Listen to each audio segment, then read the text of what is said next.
1. 조직 변화 전략. 조직은 끊임없이 변화에 직면하게 됩니다. 이러한 변화를 어떻게 이끌어 가느냐에 따라 성패가 갈리게 됩니다. 대표적인 조직 변화 전략은 5가지로 구분할 수 있습니다. 첫째, 경험적 합리적 전략입니다.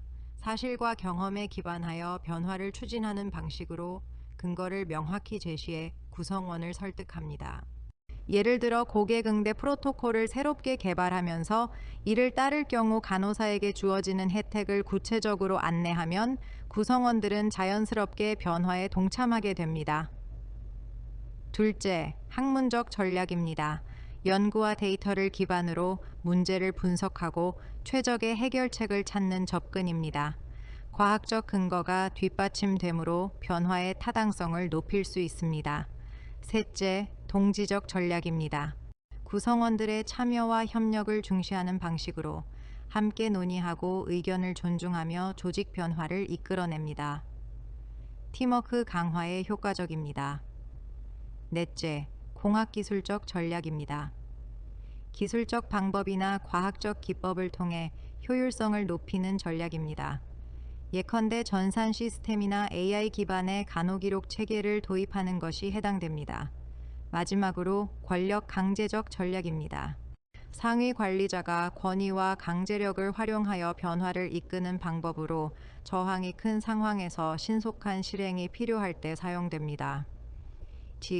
리더십 이론. 조직 변화가 효과적으로 이루어지기 위해서는 리더십이 매우 중요합니다. 허쉬와 블랜차드의 상황적 리더십 이론은 리더십을 4가지로 구분합니다. 지시형, 지도형, 지원형, 위임형입니다. 상황에 따라 적절한 리더십을 발휘하는 것이 핵심입니다. 리더십 유형을 조금 더 살펴보겠습니다. 전체적 리더십은 관리자가 단독으로 의사결정을 내리고 팀원들에게 지시하는 방식입니다. 특히 간호사들이 지식 부족이나 자신감 결여로 어려움을 겪을 때 명확한 지시가 효과적입니다.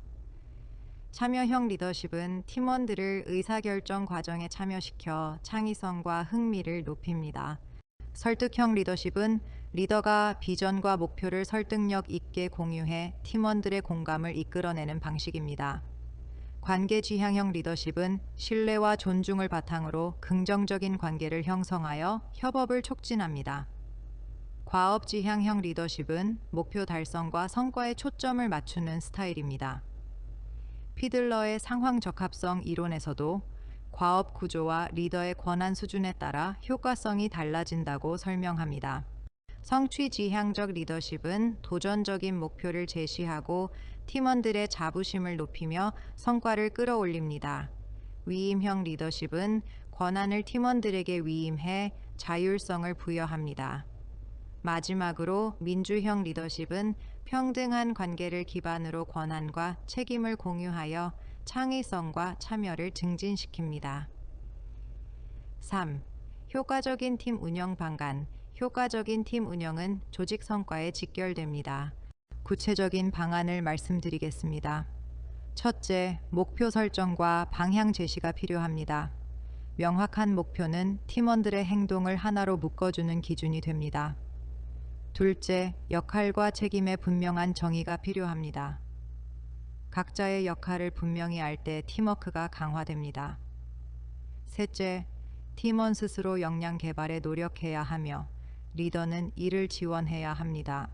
넷째, 팀원 간 상호 의존성과 원활한 의사소통을 통해 협력을 강화해야 합니다.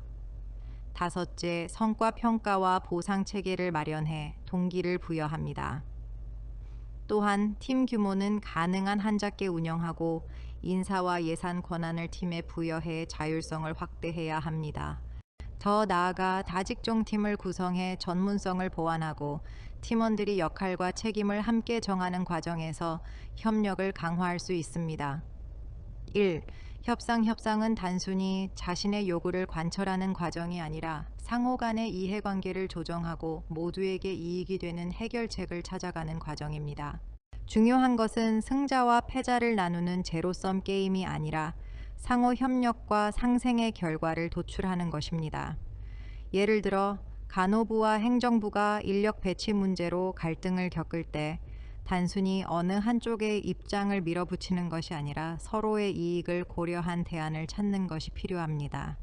이를 통해 조직 내 관계를 개선하고 문제 해결은 물론 향후 협력적 관계까지 이어갈 수 있습니다. 2. 부서 간 갈등 해결 방법. 조직에서는 부서 간 갈등이 자주 발생합니다. 대표적인 해결 방법은 다음과 같습니다. 첫째, 개방적인 의사소통을 통해 오해를 줄이고 문제의 본질을 명확히 파악해야 합니다. 둘째, 중재자의 참여가 필요할 수 있습니다. 제3자가 갈등을 조율하면 감정적 대립을 완화할 수 있습니다. 셋째, 공동 목표를 설정하는 것이 중요합니다. 부서 간의 목표가 서로 상충될 때는 환자 안전과 같은 상위 목표를 제시함으로써 협력을 유도할 수 있습니다. 특히 중요한 점은 강압 경쟁 타협 회피와 같은 방법은 일시적인 효과는 있을 수 있으나 장기적으로는 새로운 문제를 야기할 수 있다는 것입니다. 따라서 협력이 가장 바람직한 해결책으로 강조됩니다. 예를 들어 A병원에서 간호부와 약제부가 약품 관리와 투약 책임 문제로 갈등이 발생했을 때 서로를 설득하거나 타협하는 대신 환자 안전이라는 공동 목표를 중심으로 협력하는 것이 최선의 해결 방안이 됩니다. 3. 수간호사의 권력. 다음으로 수간호사가 발휘할 수 있는 5가지 권력 유형에 대해 말씀드리겠습니다. 첫째, 중어적 권력입니다. 이는 개인의 인격적 매력, 친절함, 도덕성, 리더십으로부터 나옵니다. 예를 들어 일반 간호사들이 수간호사의 덕망을 존경에 따를 때 발휘됩니다. 둘째, 보상적 권력입니다. 보상을 줄 수 있는 권한에서 비롯됩니다. 예컨대 휴가 배정이나 업무 분배에서 긍정적 혜택을 줄 수 있을 때 생깁니다. 셋째, 전문적 권력입니다. 특정 분야에 대한 깊은 지식과 능력에서 나옵니다. 예를 들어 중환자실 간호 분야에서 높은 전문성을 보유한 수간호사는 자연스럽게 영향력을 발휘하게 됩니다. 넷째, 강압적 권력입니다. 처벌이나 제재를 가할 수 있는 힘에서 나옵니다. 그러나 이는 부정적인 결과를 초래할 수 있으므로 신중히 사용해야 합니다. 다섯째, 합법적 권력입니다. 직책과 지위에서 발생하는 권력으로 수간호사라는 공식 직책에서 비롯됩니다. 즉, 수간호사는 상황에 따라 5가지 권력을 적절히 조합해 발휘함으로써 조직을 효율적으로 운영할 수 있습니다. 4. 신규 간호사의 스트레스 지도. 마지막으로 신규 간호사의 스트레스 관리에 대해 말씀드리겠습니다. 신규 간호사는 낯선 환경, 과중한 업무, 그리고 자신감 부족으로 인해 쉽게 스트레스를 경험합니다. 관리자는 먼저 신규 간호사가 자신의 감정을 솔직히 털어놓을 수 있는 지지 체계를 만들어 주어야 합니다. 동료 간호사나 멘토 간호사와의 관계 형성을 적극적으로 도와야 합니다. 또한 담당 환자 수를 조정해 업무 부담을 줄이고 실수와 부족함은 개인이 아닌 조직 전체가 함께 극복해야 할 과제임을 알려주는 것이 필요합니다. 누구나 처음에는 실수할 수 있다는 메시지를 통해 불안을 완화시키고 장기적으로 이직을 방지할 수 있습니다. 이와 같은 지원은 신규 간호사의 자존감을 높이고 조직에 대한 소속감을 강화하여 더 안정적으로 업무에 적응할 수 있게 합니다. 1. 간호사의 역할. 간호사는 단순히 환자 곁에서 돌봄을 제공하는 사람을 넘어 다양한 전문적 역할을 수행하는 전문가입니다. 첫째, 교육자 역할입니다. 간호사는 환자와 가족에게 질병 관리, 치료, 예방 방법 등에 대해 교육함으로써 스스로 건강을 관리할 수 있는 역량을 길러줍니다. 예를 들어 당뇨 환자에게 혈당 관리법과 식이요법을 교육하는 것이 이에 해당합니다. 둘째, 옹호자 역할입니다. 환자의 권리를 보호하고 환자가 최선의 치료를 받을 수 있도록 지원하는 역할입니다. 환자의 의사를 존중하며 의료진과 환자 사이의 가교 역할을 수행합니다. 이는 환자 안전과 권리 보장에 있어 매우 중요한 부분입니다. 셋째, 지도자 역할입니다. 간호사는 팀을 이끌고 협력하며 환자 관리에 효율적인 방안을 제시합니다. 또한 환자가 치료를 받는 과정에서 지도와 정서적 지원을 제공하기도 합니다. 넷째, 조정자 역할입니다. 이는 다양한 직종과의 협업을 통해 효과적인 치료 계획을 조정하는 기능을 말합니다. 예를 들어 욕창 환자에 대해 전문 간호사에게 자문을 구하거나 주치의와 상의하여 방문 간호센터로 의뢰하는 것이 대표적인 사례입니다. 다섯째, 연구자 역할입니다. 간호사는 최신 간호 기술과 연구를 통해 환자 안전과 진료 품질을 향상시키는 데 기여합니다. 즉, 실무와 연구를 연결하는 가교 역할을 수행합니다. 이처럼 간호사의 역할은 환자 치료의 직접적인 돌봄을 넘어 교육, 옹호, 리더십, 조정, 연구까지 확장된다는 점이 중요합니다. 2. 간호의 질 평가. 간호의 질을 평가하는 방법은 크게 구조, 과정, 결과의 세 가지 요소로 구분됩니다. 첫째, 구조 평가입니다. 이는 간호가 제공되는 환경과 자원에 대한 평가로 인력의 수와 자격, 시설, 장비 등이 이에 포함됩니다. 예를 들어 병동에 충분한 간호 인력이 배치되어 있는가, 필요한 장비가 제대로 구비되어 있는가가 구조평가의 핵심입니다. 둘째, 과정평가입니다. 이는 간호 활동이 이루어지는 절차와 과정을 평가하는 것입니다. 단순히 결과를 보는 것이 아니라 과정 자체가 올바르게 수행되었는지를 평가합니다. 예를 들어 낙상사고를 예방하기 위해 전문적 지식을 적용하고 감염 예방 절차를 준수하는 것이 이에 해당합니다. 환자와의 의사소통, 감염 관리 활동, 간호 과정의 정확성이 주요 평가 지표가 됩니다. 셋째, 결과평가입니다. 간호 활동의 최종 성과를 평가하는 방식으로 환자의 건강 상태 개선 정도, 환자 만족도, 재원 기간 등이 해당됩니다. 예를 들어 병원 감염률 감소나 환자의 빠른 회복은 대표적인 결과평가 지표입니다. 간호 질 관리에 활용되는 도구들에 대해 말씀드리겠습니다. 질 관리 도구는 간호 현장에서 문제를 분석하고 개선 방안을 도출하는 데 매우 중요한 역할을 합니다. 대표적인 도구로는 흐름도, 관리도, 근본 원인 분석, 산점도, 파레토 차트, 히스토그램이 있습니다. 1. 흐름도, 플로우 차트. 흐름도는 프로세스나 절차를 단계별로 시각화한 도구입니다. 업무 과정에서 어떤 단계에서 문제가 발생하는지 확인할 수 있도록 도와줍니다. 예를 들어 투약 오류 원인을 찾고자 할 때 의사의 처방부터 간호사의 투약까지 전 과정을 도식화하면 문제 지점을 명확히 파악할 수 있습니다. 2. 관리도는 공정의 품질 변동을 모니터링하고 통계적으로 안정성을 평가하는 도구입니다. 데이터가 관리 상한선과 관리 하한선 안에 있으면 안정적이라 판단합니다. 예를 들어 병동에서 매월 환자 만족도를 조사해 하한선 이하일 경우 질 개선 활동을 시작하거나 23년 기출, 환자 활력 징후의 정상 범위를 상하한선으로 설정해 이상 여부를 파악할 때 활용할 수 있습니다. 3. 근본 원인 분석. 근본 원인 분석은 사건 발생의 근본적 원인을 찾아내고 개선책을 제시하는 구조화된 접근법입니다. 주로 환자 안전사고 분석에 활용됩니다. 이는 단순한 오류 원인뿐만 아니라 잠재적 요인까지 규명하는 데 초점을 둡니다. 대표적인 기법이 피쉬본 디아그램, 즉 물고기뼈 기법인데 원인을 범주별로 분류해 1차, 2차 원인을 구체화합니다. 4. 산점도는 두 변수 간의 관계를 그래프로 표현한 도구입니다. 예를 들어 간호사 근무 시간과 환자 불만 건수의 상관관계를 분석할 때 활용할 수 있습니다. 이를 통해 양의 관계, 음의 관계 혹은 무관계 여부를 시각적으로 확인할 수 있습니다. 5. 파레토 차트. 파레토 차트는 문제의 주요 원인을 찾아 우선순위를 결정하는 도구입니다. 낙상 발생 원인을 분류하고 발생 빈도를 큰 순서대로 나열해 누적 백분율을 표시하면 가장 빈번한 원인에 집중할 수 있습니다. 즉 80대 20의 법칙에 따라 전체 문제의 80%는 20%의 주요 원인에서 비롯된다는 원리를 적용할 수 있습니다.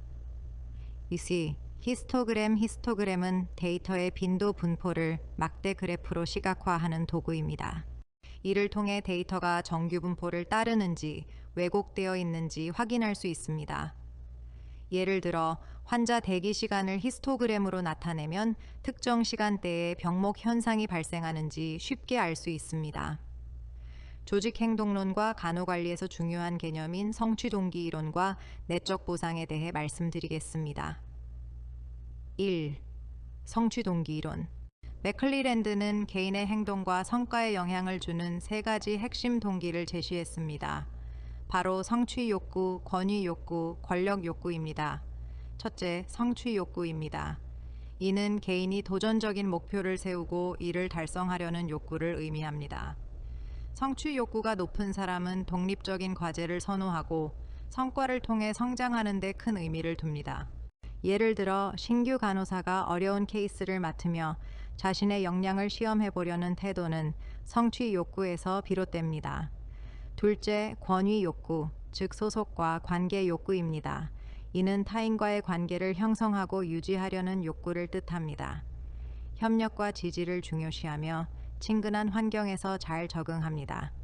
간호사들이 팀워크를 중시하며 동료들과 함께 협력할 때 이 욕구가 충족됩니다. 셋째, 권력 욕구입니다. 이는 타인에게 영향력을 미치고 조직 내에서 지도력을 발휘하려는 욕구입니다. 예를 들어 간호부장이 간호사들에게 권한을 위임했을 때 간호사들은 자신의 의견을 반영하고 동료들에게 영향을 미칠 기회를 갖게 되는데 이는 권력 욕구를 충족시키는 상황입니다. 즉, 간호관리자는 이 세 가지 욕구를 잘 이해하고 구성원 개개인에게 맞는 동기부여 전략을 제공해야 합니다. 2. 내적 보상. 다음으로 내적 보상에 대해 말씀드리겠습니다. 내적 보상은 물질적 보상과 달리 직무 수행에서 얻는 성취감, 자기 개발, 긍정적 상호작용과 같은 비물질적 요소를 말합니다. 이는 간호사의 직무 만족도를 높이고 이직 의도를 줄이는 중요한 요인이 됩니다. 조직 차원에서 내적 보상을 강화하는 방법으로는 업무 자율성 확대, 근무 환경 개선, 자기 개발 기회 제공이 있습니다. 예를 들어 교육비 지원이나 자기 개발 프로그램 참여는 간호사들이 성장할 수 있는 기회를 제공하므로 대표적인 내적 보상입니다. 특히 신규 간호사의 경우 근무 시간의 유연성은 매우 중요한 내적 보상 요인이 됩니다. 개인의 일정과 우선순위에 맞게 근무 시간이나 휴가를 조정할 수 있다면 직무와 개인 생활 간의 균형을 유지할 수 있고 이는 곧 직무 만족도를 높여 이직 의도를 줄이는 결과로 이어집니다. 조직 내 동기부여 이론 중 중요한 이론들을 소개하겠습니다. 먼저 허츠버그의 이 요인 이론을 살펴보고 이어서 맥그리거의 XYI 이론, 알더퍼의 ERG 이론, 메슬로의 욕구 단계 이론, 그리고 맥클리랜드의 성취 동기 이론까지 함께 정리하겠습니다. 1. 허츠버그의 이 요인 이론. 허츠버그는 조직에서 직무 만족과 불만족의 원인이 서로 다른 요인에서 비롯된다고 설명했습니다. 이를 동기부여 요인과 위생 요인으로 구분합니다. 첫째, 동기부여 요인입니다. 성취감, 성과에 대한 인정, 책임감, 자기개발, 능력 발휘와 같은 요소가 이에 해당합니다. 이는 직무 만족을 높이고 더 나은 성과를 이끌어냅니다. 예를 들어 간호부장이 경력직 간호사를 충원해 근무 환경은 개선되었지만 간호사들이 여전히 직무 내용 개선을 요구하는 경우 이는 위생 요인은 충족되었으나 동기부여 요인이 부족하다는 것을 보여줍니다. 둘째, 위생 요인입니다. 급여, 근무 조건, 조직 정책과 같은 환경적 요인으로 충족되지 않으면 불만족을 유발합니다. 하지만 충족된다고 해서 동기 수준이 높아지는 것은 아닙니다. 예를 들어 근무 환경이 불편하거나 조직 규정이 불합리하다면 간호사들은 불만을 가지게 되지만 환경이 좋아졌다고 해서 반드시 직무에 더 열정을 갖는 것은 아닙니다. 결론적으로 직무 만족을 높이려면 동기부여 요인을 강화하고 불만족을 줄이려면 위생 요인을 충족시켜야 합니다. 맥그리거의 XY 이론은 인간관을 X 이론과 Y 이론으로 설명했습니다. X 이론은 직원들을 게으르고 책임감이 부족하다고 가정하며 강압적 관리가 필요하다고 봅니다. Y 이론은 직원들이 자기 주도적으로 일할 수 있는 책임감 있는 존재라고 보고 자율적 리더십을 강조합니다. 알더퍼의 ERG 이론은 매슬로의 욕구 단계 이론을 보완해 존재, 관련성, 성장 3단계로 욕구를 단순화했습니다. 즉, 인간은 생존을 위한 욕구, 관계적 소속감을 추구하는 욕구, 성장과 발전을 위한 욕구를 가지며 이는 상황에 따라 상위 하위 단계로 이동할 수 있다고 설명했습니다. 매슬로의 욕구 단계 이론은 인간의 욕구를 5단계로 구분했습니다. 생리적 욕구, 안전 욕구, 사회적 욕구, 존경 욕구, 자아 실현 욕구 순서로 발전합니다.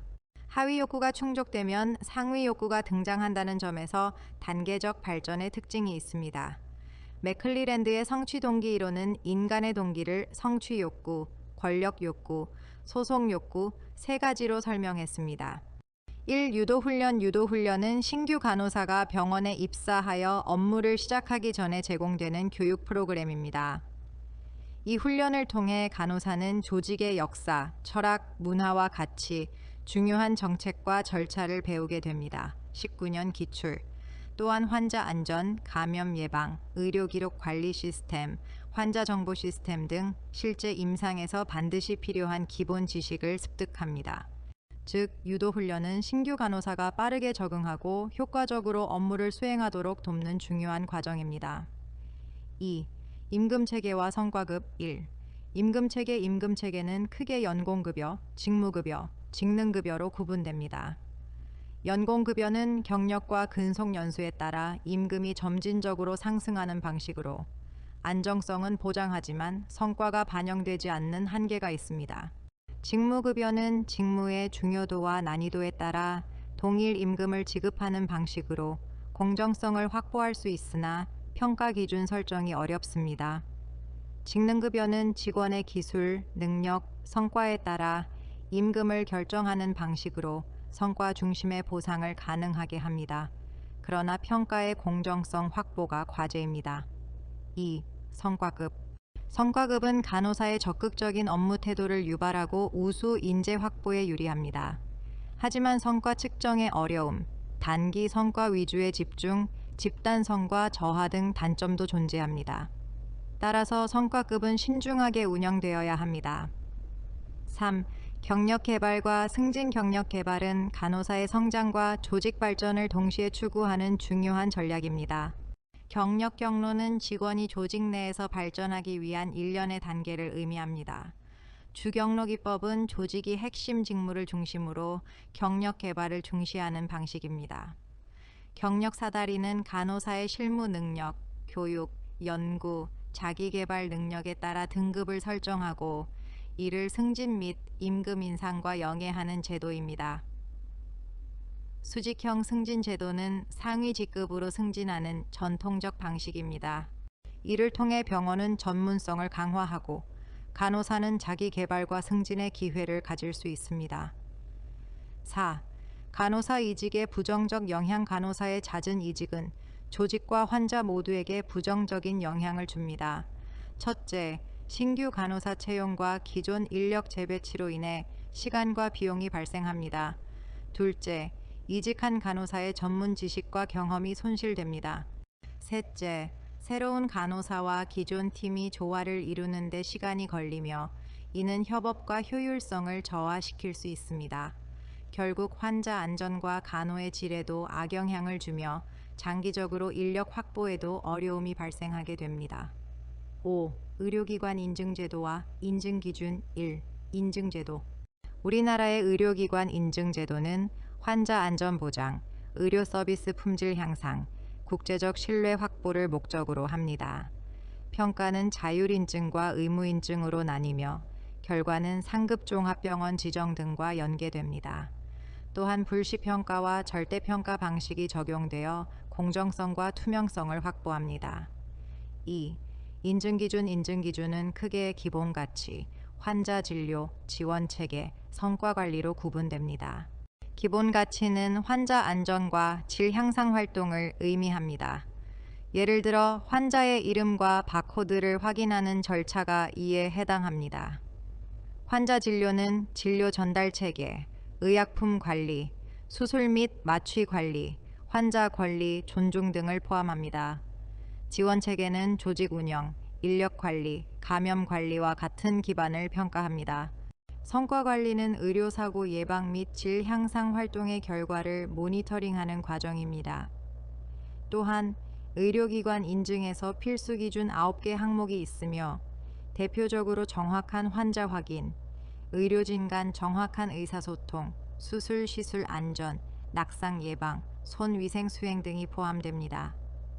1. 환자 분류 체계. 환자 분류 체계는 환자를 질병, 상태, 특성에 따라 그룹화하는 방법입니다.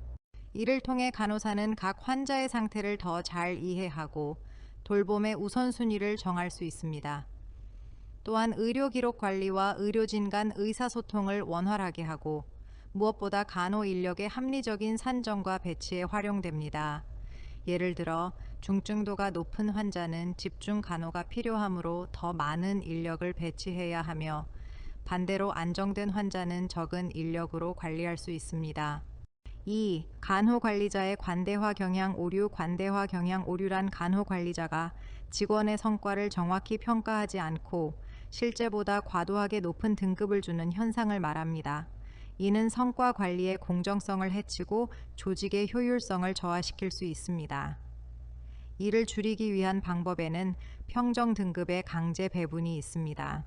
예를 들어 상위 10%는 A등급, 중간 40%는 C등급처럼 미리 정해진 비율에 따라 성과를 배분하는 것입니다.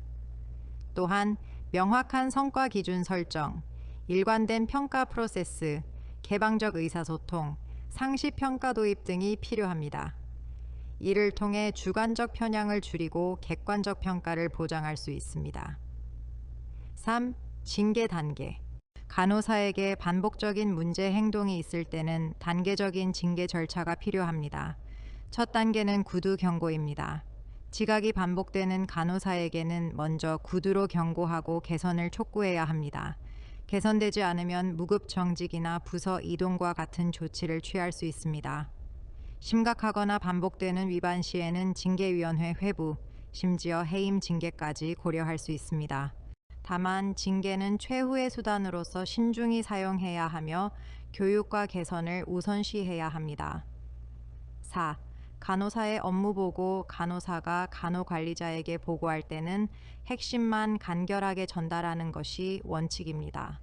일상 업무는 간단히 보고하고 중요한 내용은 공식적으로 보고하며 보고할 내용이 많을 때는 우선순위를 정해 중요한 것을 먼저 보고합니다. 또한 다양한 경로를 통해 소통하되 명확성과 정확성을 유지하는 것이 중요합니다. 전동 업무. 마지막으로 전동 업무에 대해 말씀드리겠습니다. 중환자실과 일반 병동은 환자의 치료 연속성을 위해 긴밀히 협력해야 합니다. 환자를 전동할 때는 받을 병동에 미리 연락해 이동 시간을 확인하고 조율해야 하며 이를 통해 병동이 환자를 안전하게 수용할 준비를 할 수 있습니다. 또한 전실 시 가장 먼저 확인해야 할 것은 바로 예정 병실입니다. 병실 확인을 통해 환자가 혼란 없이 안전하게 이동할 수 있습니다. 1. 정확한 환자 확인 방법. 환자 안전의 첫걸음은 정확한 환자 확인입니다. 환자의 이름을 확인할 때는 개방형 질문, 즉 성함이 어떻게 되십니까? 와 같이 환자가 직접 말하게 하는 방식으로 확인합니다. 반드시 2가지 정보, 예를 들어 환자 이름과 등록번호를 함께 사용해야 합니다. 수혈 시에는 혈액백 라벨 확인을 2명이 함께 시행해야 하며 검사물 채취 시에도 반드시 환자의 이름을 확인해야 합니다. 환자가 팔찌를 착용하고 있더라도 이를 근거로 다시 한번 신원을 확인해야 합니다. 즉, 환자 확인은 단순 절차가 아니라 환자 안전을 보장하는 필수적 과정입니다. 2. 환자 인수인계 방법. 간호 업무에서 인수인계는 환자 안전과 치료 연속성을 유지하는 핵심입니다. 인계 간호사는 환자의 상태 변화와 같이 중요한 정보에 초점을 맞추어 간결하고 체계적으로 전달해야 합니다.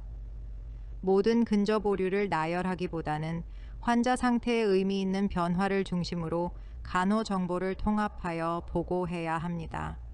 또한 인계는 간호 기록을 근거로 진행해야 하며 인수 간호사는 이해되지 않는 내용이 있을 경우 반드시 질문하고 확인해야 합니다. 즉, 인수인계는 단순한 정보 전달이 아니라 환자 안전을 위한 의미 있는 소통 과정이라고 할 수 있습니다.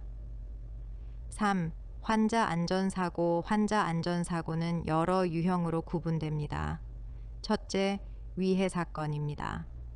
의료 과정 중 예기치 못한 사건이 발생하여 환자에게 신체적, 정신적 피해를 주는 경우를 말합니다. 예를 들어 수술 부위 드레싱 중 테이프 제거로 피부 손상이 발생한 경우가 해당됩니다. 둘째, 부작용입니다. 의료 행위나 약물 사용으로 인한 의도치 않은 반응을 말합니다. 예를 들어 항생제 투여 후 발진이 나타나는 경우입니다. 셋째, 이상 반응입니다. 이는 약물이나 처치에 대한 반응이 예상 범위를 벗어나는 경우로 알레르기 쇼크 같은 반응이 대표적입니다.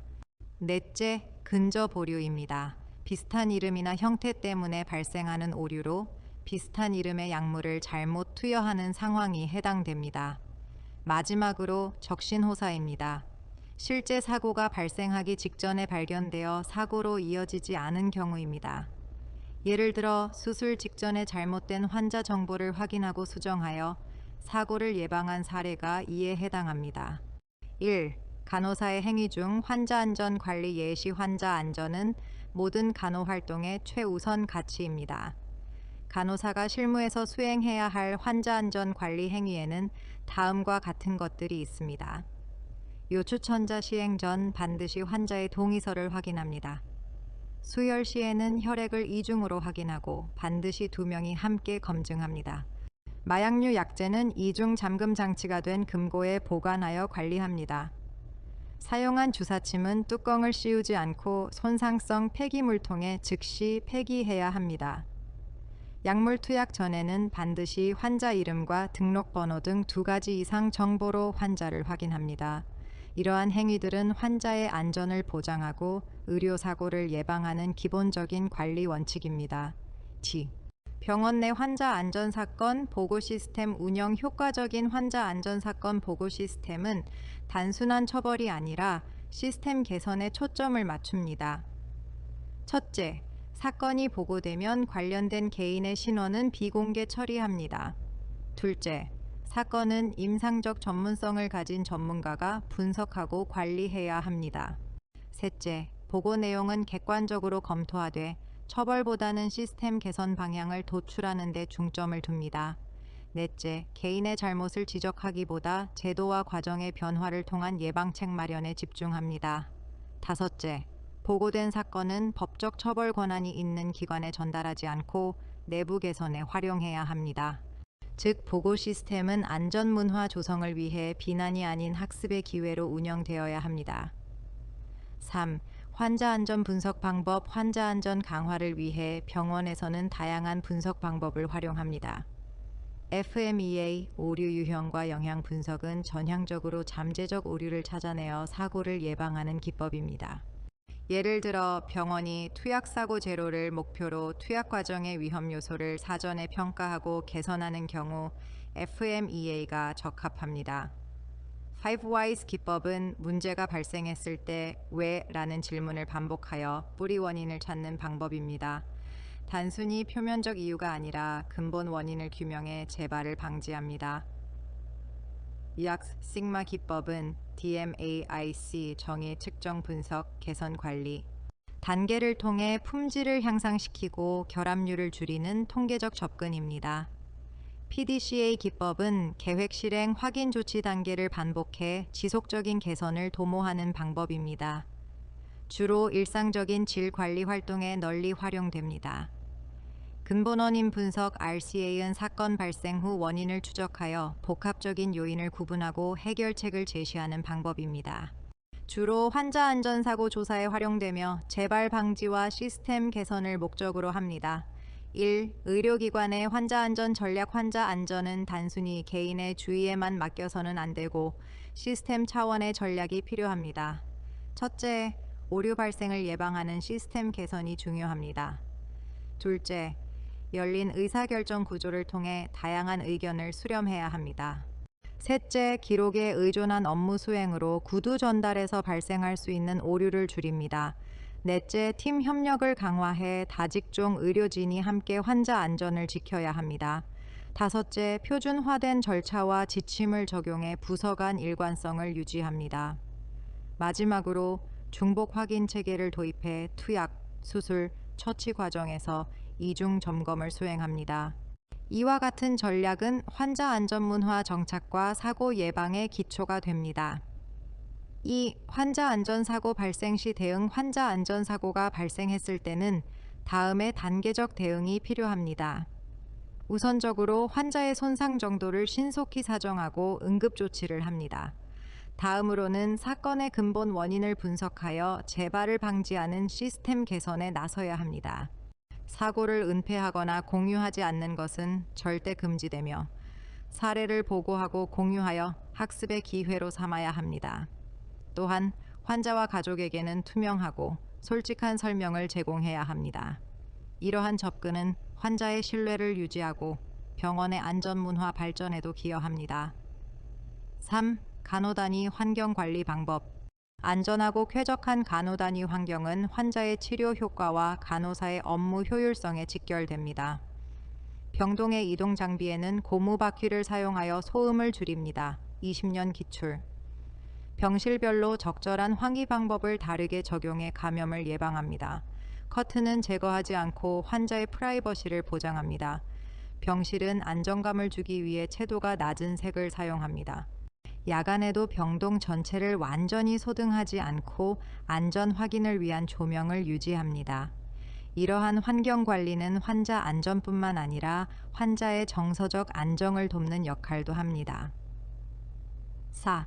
전자의무기록 시스템 원칙. 전자의무기록 EMR은 환자 관리의 핵심 자료이므로 다음의 원칙을 반드시 준수해야 합니다. 사실과 관찰에 기반한 기록을 작성해야 합니다. 내용은 정확성과 완전성을 갖추어야 하며 반드시 기록 일시와 서명을 남깁니다. 기밀성과 보안을 철저히 유지해야 하며 문법과 철자도 정확해야 합니다. 간호기록은 미리 작성하지 않고 실시간으로 개별 환자 상황에 맞게 기록해야 합니다. 기록의 연속성을 유지하고 상태 변화와 중재 이유를 명확히 설명해야 합니다. 교육 및 연구 목적으로는 간호학생에게 열람이 허용될 수 있으나 항상 환자 기밀 보호 원칙을 따라야 합니다. 마지막으로 간호사는 자신의 담당 환자에 대한 이전 기록을 반드시 확인하고 업무를 시작해야 합니다. 1. 간호과정 정보 시스템. 간호과정 정보 시스템은 간호의 효율성과 전문성을 확립하고 간호의 질적 수준을 높이기 위해 가장 우선적으로 개발해야 할 시스템입니다. 이 시스템은 환자의 간호 요구를 파악하고 간호 진단 계획 평가 기록을 통합적으로 관리합니다. 즉, 환자의 개인정보, 의료 기록, 간호 계획, 간호 조치, 간호 결과를 모두 포함하며 기록의 자동화를 통해 오류를 최소화하고 간호의 정확성과 연속성을 보장합니다. 비슷한 개념으로 처방 전달 시스템은 진료부서, 지원부서, 원무부서 간 처방 과정을 전산화하는 시스템이며 간호정보 시스템은 간호의 질 향상 자체를 목적으로 운영됩니다. 2. 환자 의료정보 보호. 환자 의료정보 보호는 환자 권리와 신뢰를 지키는 핵심 원칙입니다. 개인정보는 진료 목적에 필요한 최소한의 정보만 수집해야 합니다. 검사 결과는 반드시 본인에게만 제공해야 합니다. 환자가 퇴원했더라도 진료 기록은 삭제하지 않고 보관해야 합니다. 입원 환자의 기록은 해당 병동 간호사만 접근할 수 있으며 타 병동 간호사가 임의로 열람해서는 안 됩니다. 퇴원 환자의 정보 역시 동의 없이 사용해서는 안 됩니다. 이러한 원칙은 개인정보보호법과 환자안전법에도 부합하며 간호사가 반드시 지켜야 할 윤리적 법적 책임입니다. 3. 물품관리. 간호 단위의 물품관리는 환자 치료와 안전에 직결됩니다. 비품은 침상수를 기준으로 산정하여 청구합니다. 일회용 물품은 반드시 사용 후 폐기합니다. 소독 물품은 최근 소독한 물품을 뒤쪽에 배치하여 오래된 물품부터 사용되도록 합니다. 보관 장소는 수시로 바꾸지 않고 일정한 위치를 유지해 혼란을 줄입니다. 물품 보충은 단순히 환자 수만 고려하는 것이 아니라 간호부의 필요성과 실제 사용량을 함께 고려해야 합니다. 이러한 관리 원칙은 물품의 효율적 사용과 낭비 방지를 동시에 달성할 수 있습니다. 4. 마약 관리 방법. 마약류는 철저한 통제가 필요한 고위험 약물이므로 관리가 매우 엄격해야 합니다. 마약 대장은 2년간 보관하며 사용 시 반드시 기록합니다. 환자에게 투약 후 남은 마약류는 즉시 약제부로 반납하며 재사용되지 않도록 폐기 절차를 거쳐야 합니다. 사용 후 폐기된 양은 마약류 통합 관리 시스템에 보고해야 합니다. 마약장은 반드시 이중 잠금 장치로 관리하고 열쇠는 매일 담당자를 지정해 장부에 기록해야 합니다. 이처럼 철저한 마약 관리는 불법 유출을 방지하고 환자 안전을 보장하는 필수 관리 절차입니다. 1. 약품 관리. 약품 관리는 환자의 안전과 직결되는 핵심 영역으로 특히 고위험 약품은 철저한 관리가 필요합니다. 모르핀은 반드시 이중 잠금 장치가 있는 마약장에 보관해야 합니다. 23년 기출. 사용 후 남은 모르핀은 즉시 약국에 반납해야 하며 21년 기출. 재사용을 막기 위한 절차가 반드시 이루어져야 합니다. 펜타닐 패치는 강력한 진통제로 일반 약과 함께 보관해서는 안 되며 별도의 잠금 장치가 있는 약품함에 보관해야 합니다. 헤파린과 고농도 전해질은 구분이 어렵기 때문에 함께 보관하지 않으며 고농도 염화칼륨과 염화나트륨은 눈에 잘 띄도록 색깔 라벨을 붙여 보관합니다. 고위험 약품은 경구약, 주사약, 국소제 등으로 분류하여 각각 별도로 관리해야 하며 함량이 다른 동일 성분 약품에는 반드시 경고용 라벨을 부착합니다. 20년 기출. 또한 고위험 약품은 병동 일반 약품과 철저히 분리하고 출입이 제한된 특별 보관실에서 관리해야 합니다. 이처럼 철저한 약품 관리는 약물 오류를 예방하고 환자 안전을 보장하는 필수 관리 절차입니다. 2. 감염 관리. 감염 관리는 모든 의료기관에서 환자와 의료진을 보호하기 위한 기본 원칙입니다. 가장 쉽고 기본적인 감염 예방 방법은 바로 손 씻기입니다. 손 위생은 모든 감염 관리의 출발점으로 환자 접촉 전후, 처치 전후, 그리고 체액에 노출된 후 반드시 시행해야 합니다. 이를 통해 교차 감염을 예방하고 병원 내 감염률을 효과적으로 낮출 수 있습니다. 3. 감염성 질환의 전파 경로. 감염성 질환은 전파 경로에 따라 4가지로 구분할 수 있습니다. 비말 감염, 기침이나 재채기를 통해 전파되며 인플루엔자, 폐렴, 수막염, 유행성이하 선염 등이 있습니다. 공기 감염, 공기 중 미세 입자를 통해 전파되며 홍역, 수두, 결핵이 대표적입니다. 접촉 감염, 오염된 물체나 직접 접촉으로 전파됩니다. 위장관 감염병, 로타바이러스, 노로바이러스, 급성 장염, 살모넬라, 대장균, OMA57, H1. 피부 감염, MRSA, VRE 등 22년 기출. 성병, 매독, 임질, 진균 감염, 사상균, 백성균 등이 포함됩니다. 혈액 매개 감염, HIV, B형 청 간염, 말라리아, 에볼라 바이러스 등이 있습니다. 이러한 질환들은 전파 경로별로 격리 기준과 예방 조치가 달라지므로 간호사는 반드시 이를 구분하고 적절히 대응해야 합니다. 활동성 폐결핵과 B형 간염 환자의 간호에 대해 말씀드리겠습니다. 1. 질환의 전파 경로. 먼저 전파 경로를 살펴보겠습니다. 활동성 폐결핵은 환자가 기침할 때 배출된 결핵균이 공기 중에 떠돌다가 제3자의 호흡을 통해 체내로 들어가면서 감염이 이루어집니다. 따라서 공기 전파가 주요 경로입니다. 반면 B형 간염은 바이러스 감염에 의해 발병하며 주로 혈액을 통한 전파가 이루어집니다. 수혈이나 오염된 주사바늘, 면도기, 칫솔을 통해 전염될 수 있으며 환자의 타액, 전객, 질 분비에게도 바이러스가 존재하므로 성행위를 통해서도 전염될 수 있습니다. 2. 간호관리 원칙. 이 2가지 전염병 환자를 간호할 때 의료진은 동시에 공기주의와 혈액체액주의를 모두 적용해야 합니다. 활동성 폐결핵 환자는 반드시 음압격리 병실에 격리합니다.